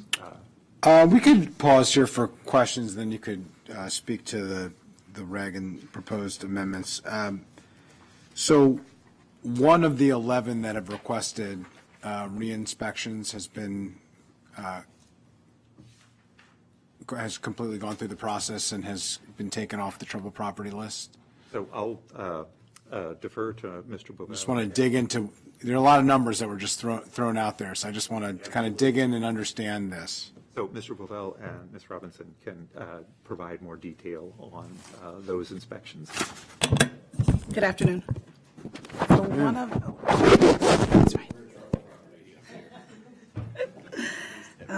one of the properties since July 1st, the fiscal year, there's only one property that have corrected all violations after their initial inspection. Okay, so one of the 90. Correct. And then there are 11 properties that have requested essentially for DHCA code inspectors to come back to say, we think we've solved all the problems. We want you to come back and clear us. What's the status of those? How long have those been pending? How long will it take to get somebody out there? Because it's in everybody's interest to get code inspectors to go back to confirm so that the landlord can move forward and so that tenants know that their property is safe and that the government has done its regulatory job to make sure that we have, safe, habitable housing. It's in nobody's interest for this to be a pending, ongoing, outstanding issue. Property owners don't want to be on the trouble property list. Tenants don't want to live in unsafe housing, and we don't want to be in a situation where nobody knows the difference, that we don't have the code inspectors going in to confirm and verify. So out of the 11 properties, we've already inspected 5, and we're waiting for the ratings. And then 2 of them are waiting for assignment, which means they've been created, and the inspectors are working it out with the property owner to actually confirm the inspection. And the other ones are already scheduled, so it's been confirmed. And how long does that process take, or how long is that taking? Once they requested it? Are you asking like for requested ones? Yes. So once Of the 11. I mean, I think the 11 is the easiest for us to focus on because these are folks who at least believe, at least think that they have resolved the issue. That's why they've gone back and said, can you come back and re-inspect? Most people don't ask code inspectors to come back to their property unless they believe that they've resolved the issues and they want them to come back and confirm that so they can get off the trouble property list. Now, there's an incentive for them to do that because they can't increase the rents to recoup some of their costs unless and until they are taken off the trouble property list. And they can't get taken off the trouble property list unless and until the code inspector clears them, to say that they've resolved the code violations. So the requested inspections, we got a lot of the requested inspections prior to them completing everything that they needed to complete. So Kay's team was in communication with them saying, hey, we need your corrective action plan, or we need you to cure all these violations. Once that happened, we then put them in order in which they were received. And so typically it's taking, it could take, if they were to request today, we're already scheduled through the end of April. So they would go on the next slot. Okay, so today is beginning of March. That would be the end of April, so it's basically 60 days. Unless a property cancels inspection, and then we, within that 72-hour window, we can say we have an opening if they're ready. Okay, so they get put on the queue, which is basically a 60-day queue, just so we're clear here. And they would essentially get put on like a waiting list for a cancellation where they'd have 72-hour notice so they could allow the tenant to receive the proper notice for a non-emergency situation for the tenant to know that an inspector is going to show up in their home and check on a variety of items. Is it possible just for the 11 to just have it's not that big of a group to have kind of a timeline of where each of those 11 stand? You don't have to tell us the exact property name or, address unless you want to. I don't feel strongly one way or the other, but just to know here are 11 properties. Here's, when they were put on the troubled property list. Here's when the inspection occurred. Here's when the request. Here's the just kind of the basic timeline for those 11. I mean, if it was 100, I would say that's probably too many to reasonably ask you to do in a timely manner. But 11 seems like a doable universe to cut back to. I can go back and get the dates when they requested and when the inspection occurred or when it's going to occur. That would be helpful. So if you could return that to the committee as part of our follow-up, I think that would be helpful. And then the 60 days is the general of what we're operating under, but I think it would be helpful for us to have a clear picture of those 11 of, how we got to the 60 days. Sure. Great.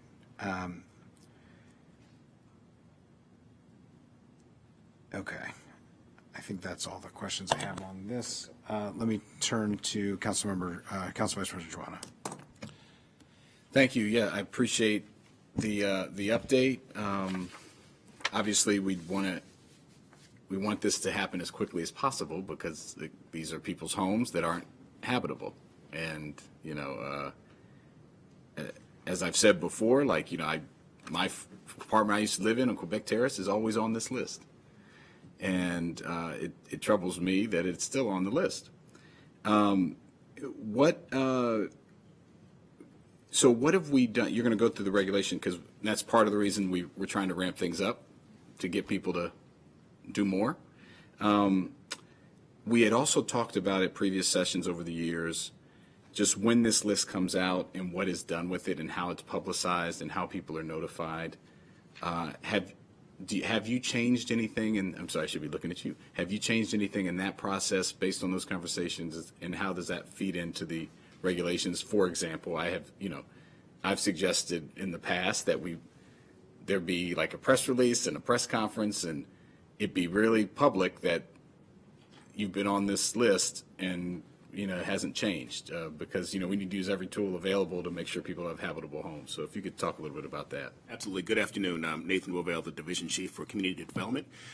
We heard you loud and clear last time we were here, and we talked about the availability of how people find out if a property is troubled or not. It was very cumbersome to go to SDAT and look there. So it's prominent on our website now. So I would invite you to take a look at the DHCA banner. There is a ribbon that scrolls across the top, and one of those, I think 6 or 7 banners that says the troubled property list. You can actually click that report, and you can not only see the troubled property report for this year, the most recent fiscal year, but you can also look at the troubled property report for prior fiscal years. I think it's also important to note when you talk about how properties being on the trouble list repeated times, prior to the implementation of the rent stabilization law, there was no real incentive for them to do anything to come off the list.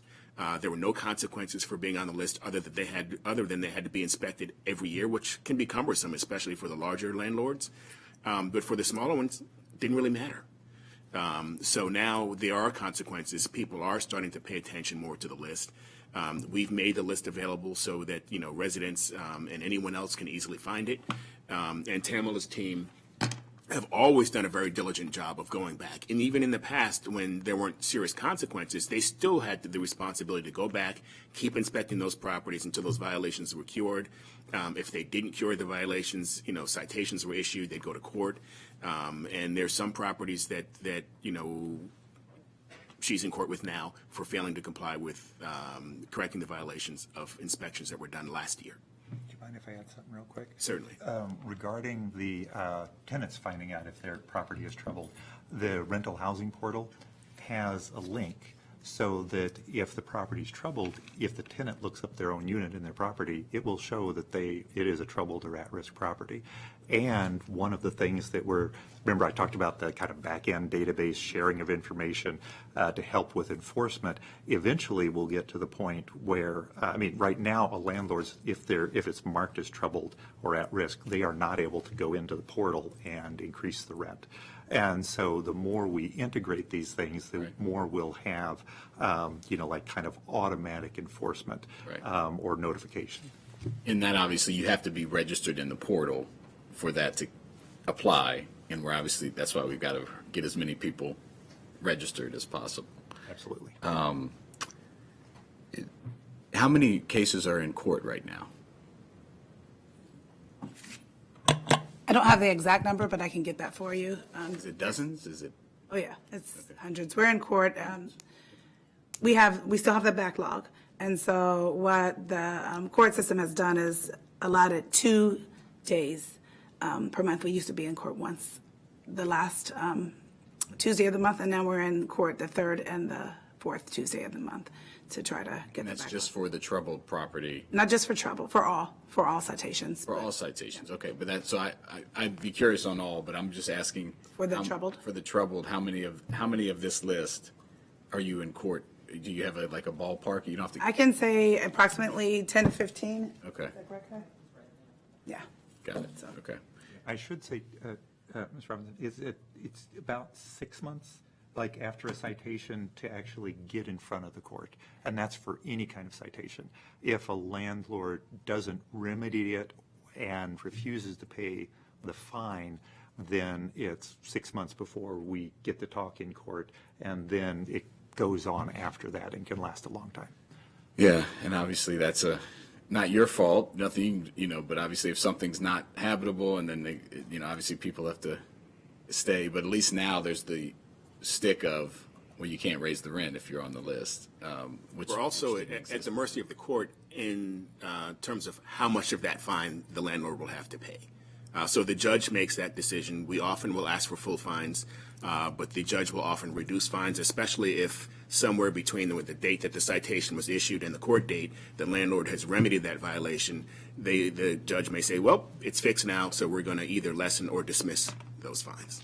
Yeah, it's sort of the judges, not to overgeneralize, but the judges tend to look at it as an incentive to get landlords to comply. And if they do comply by that first court hearing or another court hearing, instead of viewing the fine as a punishment for you didn't do this in a timely fashion, the tenant had to suffer through longer than they should have under the law, it's considered, well, you finally did what you're responsible for, and so we'll eliminate, the vast majority of the fine. And I will put in a plug for Councilmember Mink. I think there's tomorrow there's sort of a hearing on a new bill that she introduced that will provide the Office of Consumer Protection and OCA and the Department of Housing and Community Affairs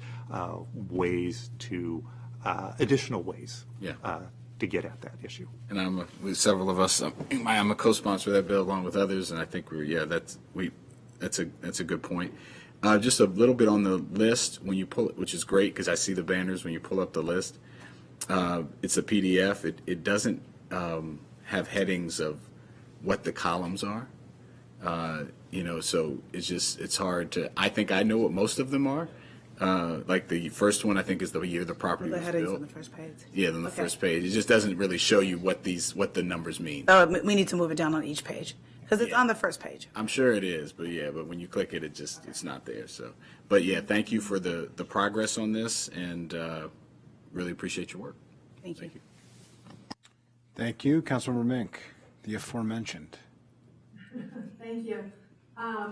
Appreciate the shout out. And I'll note actually that ties in because one of the pieces that we're looking at with that bill, overall, we're hoping to see much less reliance on sending out code inspectors again and again and again and again to look at these same issues because hopefully there'll be more of those actually being taken care of in a permanent fashion, less of an incentive or perhaps disincentive for remedies to be made there if we have this in place. And that could potentially free up more inspector time to be able to attend to those properties that are on the troubled properties list, which we're hoping have more of an incentive now to get themselves off the list. I'm just going to ask if when we get the list of the 11 properties and how those are scheduled out, if we could include like how many units there are in each of those, because obviously that has a big impact on how long that could take, and as we're kind of trying to get a sense of scale here and of capacity in regards to inspectors, I think that information would be helpful. Sure. Great, thank you. And then, you know, again, just looking at the screen that we have up on the board, which shows how many of these properties are repeat properties year after year, and we're all very familiar with quite a number of them.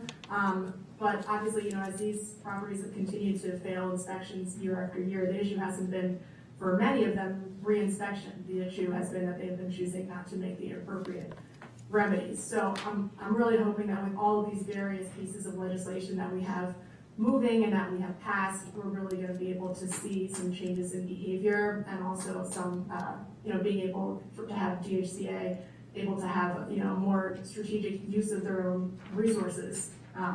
Again, which is not to say like that you are being unstrategic. It's the way the structure is set up with the courts, et cetera. We do have a lot of inspectors who are going and delivering citations that are never going to be paid. In fact, can you give us a percentage again of how many of those the percent of citations that we pursue in court that that DHCA generally recoups? So are you saying the percentage that we get back? I can get that percentage for you. I can get that. Yeah. Sure. I think I was looking at it just recently in regards to the OCP bill. Yeah. Bill. I think it's something like 5%. Yeah, it's very low. Very, very low, which really points to how much time, you know, our inspectors spend out there delivering the, you know, doing the inspections, delivering the citations, and then we go to court for over $1 million per year, and then recoup almost none of it because most of it is being dismissed, as Director Bruton noted. So hoping to really see some systemic changes here, and obviously we want to see more of these properties coming off the troubled and at-risk lists, and I think having these different incentives is going to help with the motivations here. So thanks. Thank you. Okay, thank you. I don't think we have any other questions on this, so let's move on to the next part of the conversation related to the changes. As we were working on the rent stabilization regulation, we recognized after the law was passed that there is going to be this significant new connectivity between it, the law and regulation, and the existing troubled property law and regulation. And so the folks in code enforcement have been working for several months, well, many months, with Office of the County Attorney to try to develop regulations, amendments to the regulations that fit within the existing law, as compared to going through and trying to rewrite the troubled properties law. And so this has resulted in draft regulations that were published on February 1st in the County Register. Today, March 2nd was the deadline for written submissions, but since that fell on a Sunday, today is the deadline. And so, you know, waiting to see. We haven't received any yet, but some people have told us they're going to, so we'll see. So the proposed regulation 1-25 amends the time frame related to when multifamily properties will be notified of their inspection results and their associated designations. It also outlines the new methodology DHCA will utilize to evaluate multifamily inspection results used to determine a property's troubled, at-risk, or compliant status. So I should go back to the first bullet point about notification. What? The next page is going. Yeah. So third, additionally, the proposed regulation details the steps that troubled and at-risk properties must undertake to potentially change their troubled and at-risk designations. And lastly, the proposed regulation sets inspection fees for landlord-owner requested inspections.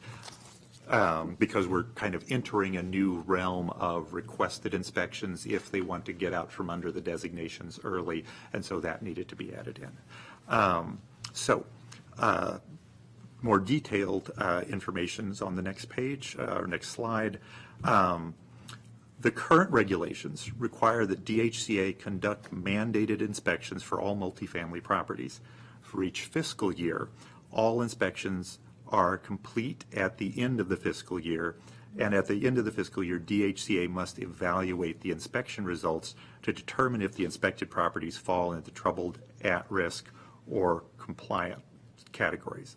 The properties receive their scores and results through individual notifications at the end of the fiscal year and through a troubled property report that is published on September 15th of each year. So you could be getting your inspection on October 1st and you would not know until the following September 15th what your score was and if you're troubled or at risk. And that is problematic, especially now with the consequences. So under the proposed new regulations, properties will receive their scores and results within 30 days of the scoring analysis that is conducted after the inspection has been completed. So much more quickly. And that's beneficial for landlords, you know, much more quickly, and it's beneficial for tenants because, waiting a year to be notified. So, landlords know because of the notices of violation and the citations, but the consequences are known much sooner, or will be. It's important to note that the reason we have to wait a year is because of how the initial regulations were written. So it required that all of the properties be inspected and had sort of a convoluted process for evaluating a scoring criteria before you could determine what those scores were. So the next slides, we'll talk a little bit about that. Yeah. So, thank you. The current regulations require that DHCA calculate properties' total violation and TV and severity violation scores, SV, after completing all property inspections. Those scores are plotted on a graph where a property's troubled, at-risk, or compliant designation is determined by where the property scores fall on the graph. So it's relative to the other scores. The TV and SV axes are determined by a cumbersome formula involving an analysis of the average scores of all inspected properties. Properties whose scores fall in the upper right quadrant are determined troubled. Properties whose scores fall in the upper left or lower right quadrants are determined to be at risk, and properties whose scores fall in the lower left quadrant are determined to be compliant. Under the proposed new regulations, property scores will be determined based on a fixed scoring method with specific thresholds for acceptable TV and SV scores, much simpler to calculate. Properties with TV and SV scores above both thresholds will be considered troubled. Properties with a TV or SV score above the threshold so both is troubled, one or the other is considered at risk, and properties with both TV and SV scores below the threshold will be determined to be compliant. Again, simpler system, but still complies with the law. Next slide. Under the current regulations, properties are inspected in accordance with schedules set by DHCA. Troubled properties are inspected every year. At-risk properties are inspected according to the law, could be every 1, 2, or 3 years, but typically they have been done every 2 years. Compliant properties are inspected every 3 years. Troubled or at-risk property designations do not change until the next scheduled DHCD mandated annual or semi-annual inspection, or until they clear all violations, submit 2 quarters of maintenance logs, and submit a DHCA-approved corrective action plan and pass another whole building inspection. That latter part, where you go through all those different things, that's what's allowed in the law under an appeal to the director to evaluate them sooner than the annual inspection. So we weren't able to change that because that's what's in the law as compared to the regulation. We'd have to go back and amend the law for that. Under the proposed new regulations, troubled or at-risk properties may request an inspection sooner than their next DHCA mandated inspection. To receive a sooner inspection, troubled properties must first correct all violations identified during their initial inspection, submit an approved corrective action plan approved by DHCA, and submit 2 approved quarters of tenant work requests. To receive a sooner inspection, at-risk properties must first correct all violations identified during their initial inspection, so they have a lower threshold of just correcting. And for troubled and at-risk, for troubled and at-risk properties to be deemed compliant, their inspection scores for a new inspection must yield results for a compliant property.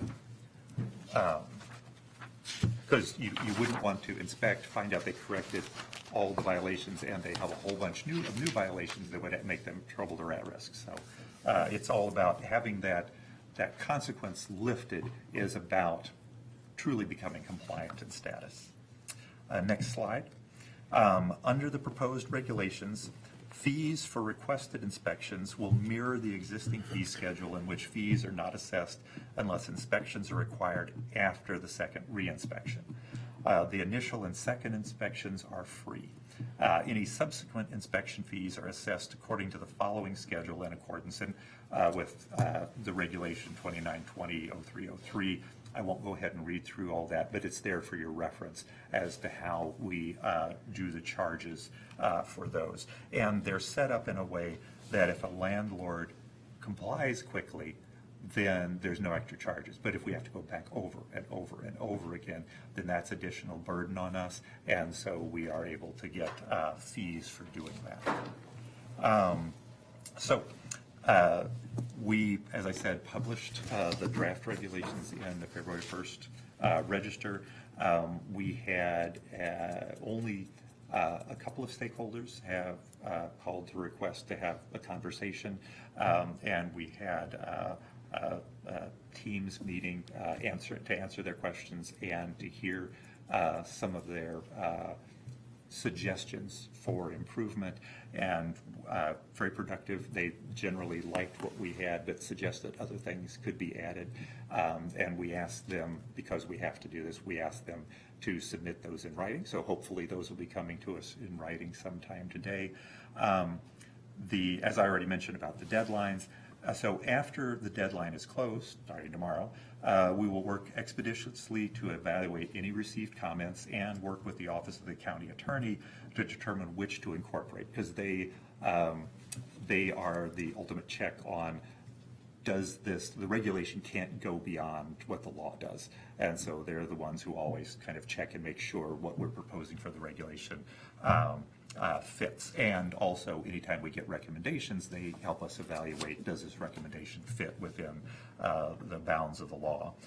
Once the revisions are complete, we will submit them to the county executive for review, and then on to the county council. And we hope to do this as quickly as possible, and that'll all depend on how many recommendations we receive, how many of them there are, and the complexity of them.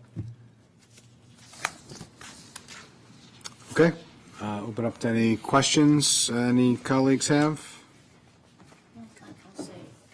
Go ahead. So once this is approved and all done and translated, that offer that I made in the previous item to have a town hall meeting in Spanish, I want to combine the two issues. Okay? So that's all. But thank you so much for all your work. So. Well, appreciate it. I think the ideal is to work out any feedback received and to have as much of this buttoned up and shared with us as possible so we can move through the process as quickly as possible. I think it's in everybody's interest to make this more workable, and I appreciate the department's efforts to try to address some of these operational issues. There have been some challenges in adapting the dynamics here with the rent stabilization law and the troubled properties law, the regs versus the law. There's some operational dynamics both for the departments and for the property owners to comply and to try to understand how to move forward with that, and some clarity and understanding among the public, those who are living in these properties and want to see them addressed. So I would appreciate that. My one question is really about those ongoing properties. And it's one thing, how quickly can we get those who are trying to get off the list? To me, that's the most important, and that's the lowest hanging fruit, because we should be working together to make properties as safe and positive living environments as possible. It's a shared obligation that we have as a government and property owners have as landlords, and we need to make sure that we're working together to make that happen. So those who want to comply, we should be bending over backwards to get back to reinspect, to clear up and to clarify. And so I appreciate some of the changes that are being made, particularly with the 30-day change that could have been 11 months or 13 months even before, and some of the other dynamics. But the one question is, what is the approach to those that are chronically on troubled properties who have consistently been on the at-risk? Is there an approach the department is taking with that? We spend most of the time talking about the inspections and getting folks off the list who want to get off the list, which I do think is the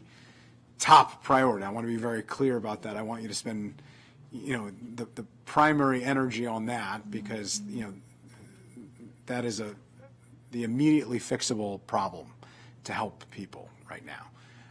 But the second piece, obviously, is, the goal isn't to have people on a list. It's to get people off the list and make sure the properties are safe and dignified and habitable, to say the least.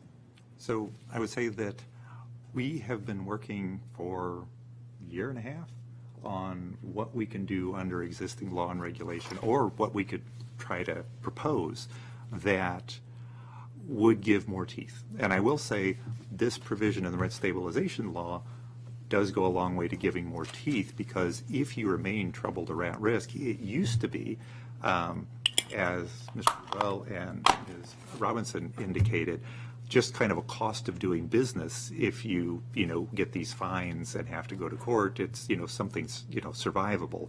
And there is a business model that relies on this pattern of behavior. That said, if you're not allowed to raise your rents, that is a much more severe incentive to change your business model. That said, the bill that will go before the full council tomorrow, that Council Member Mink sponsored, and that Council Vice President Joando and others co-sponsored, is a way to get at, we have to go to district court. And so district court, you can't go for punitive damages or like kind of stop action orders. This new bill will allow consumer protection, because currently in the consumer protection bill, in the consumer protection law and regulation, there is an exemption for the landlord-tenant relationship, and this new bill would take out that exemption, and the Office of Consumer Protection, working with the Office of the County Attorney, is able to take lawsuits to circuit court, where they do have access to getting higher level penalties as well as stop action orders. And that is a much stronger way to take on folks who do not seem to be inclined to comply. Appreciate that. Council Vice President Joando. I appreciate that. It was going to be a similar line of questions. I think that will help. And given your resources, I agree. You want to focus on doing what you can do, and this will greatly speed things up with the new proposed regulations. I do think if there can be some level of, again, to the public, what you can control on the publication of, not just if I pull up both years, oh, that they're there. No, it should be an easy way to say, like, these are the folks who haven't been complying, and that should be able to be looked at in a way that can be lifted up pretty easily. So what I'm hearing you say is you'd like for us to sort of identify properties that have been I think that should be a sub list, or a way to, or a column, or some, just some way to draw attention. Again, I don't want you. It doesn't something you spend hours on, because there's not a ton more you can do with the current regime. But I do think it should be noticed, and it should be lifted up so that there could be pressure, and it could be highlighted. So perhaps take a look, maybe 3 or more years on the list, and some way of noting that. Asterisk,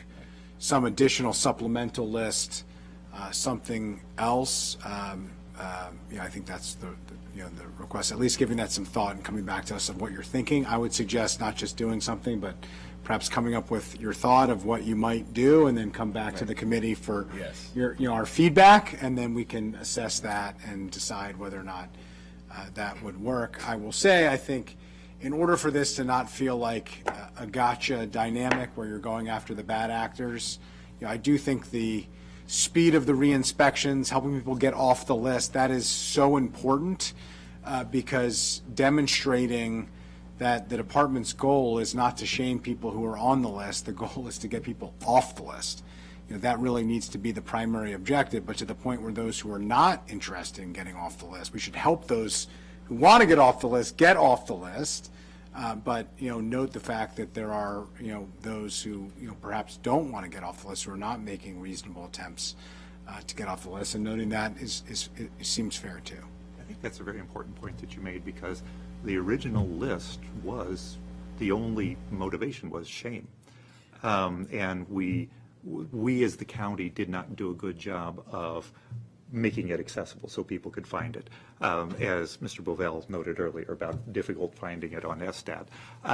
And now there's both shame, but it's the financial consequence. About a carrot and a stick, and we weren't doing that great on either one. And I will say that once the rent stabilization law was passed, Tamla and her team got inundated with calls from landlords saying, what do I need to do to get off this list? How can I get off this list? Why am I trouble? I never. Yeah, because you went to the pocketbook. Yeah. So I think the awareness is there. And the other issue that we've referenced in here, and it was just a tangential reference, but the fines. There's escalated inspection fees. So we wanted to make sure that we don't have landlords coming to us saying, hey, come back and take a look at my stuff. We fixed everything. Sometimes they haven't. And Tamla's folks will go back. They'll say the stuff was fixed. It wasn't. So these escalated inspection fees will be sort of an incentive to make sure that landlords actually do the work that they're supposed to do, taking care of the tenants that live there. Appreciate it. All right. Well, we have a number of follow-up items you're going to come back to the committee with. Appreciate the work. We have the outstanding regs that are going to come back to us after the input comes in, which is imminent at this point, truly imminent at this point. And appreciate the time today and the comprehensive nature of the discussion on these items. And with that, colleagues, we are adjourned. Thank you. Thank you.